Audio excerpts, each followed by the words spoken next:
خان صاحب کو وزیر اعظم کے عہدے سے ہٹا دیا گیا ہے تب سے خان صاحب اپنی یوتھ کو ایک میسیج دیتے ہوئے ہمیں نظر آتے ہیں، مسلسل ایک ہی میسیج دے رہے ہیں، فوج اچھی نہیں ہے، یہ جرنیل اچھے نہیں ہیں، یہ فلانا اچھا نہیں ہے، فوج کا کوئی بندہ بڑا جو عہدے پر فائز ہے وہ اچھا نہیں، پاکستان کے ریاستی ادارے ہیں وہ بھی اچھے نہیں ہیں۔ تو میرا سوال ہے یہ ہے کہ جب وہ خود بطور وزیر اعظم تھے تو انہیں پاکستان کے اداروں میں کوئی برائی کوئی خامی تب انہیں کیوں نہیں نظر آئی؟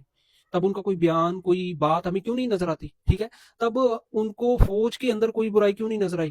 تب وہ کیوں فوج کے ساتھ اتنا لگاؤ انہیں تھا جب وہ خود بطور وزیر اعظم تھے؟ تب وہ جنرل باجوہ کے ساتھ اتنا اچھا وہ اس کے ساتھ چل رہے تھے، وہ کیوں چل رہے تھے؟ اگر فوج ہی بری ہے تو پھر تب بھی تو وہی یہی فوج تھی نا، تو پھر ان کو تب فوج سے کوئی مسئلہ کیوں نہیں تھا؟ پاکستان کے اداروں سے کوئی مسئلہ کیوں نہیں تھا؟ اصل میں اب انہیں مسئلہ یہ ہے کہ وہ فیلڈ مارشل عاصم منیر کو پسند نہیں کرتے۔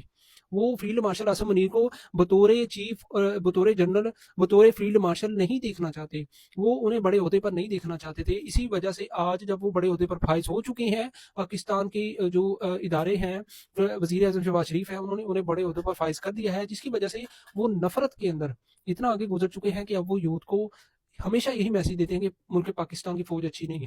لیکن اگر ہم عقلی لحاظ سے دیکھیں تو جب خود وزیر اعظم تھے تو پھر یہ فوج کو اچھا کیوں کہتے رہے؟ پھر اگر تب بھی یہ فوج کو برا کہتے اور اب بھی کہہ رہے ہوتے تو پھر تو ہمیں سمجھ آ رہی ہے کہ شروع سے ہی فوج کو برا کہہ رہے ہیں۔ تب وہ فوج کو اچھا کہتے تھے، اب برا کہہ رہے ہیں، تو اس کا سمپل سا مطلب ہے کہ انہیں فوج سے کچھ ذاتی رنجش ہے جس کی وجہ سے یہ سارا کچھ کر رہے ہیں۔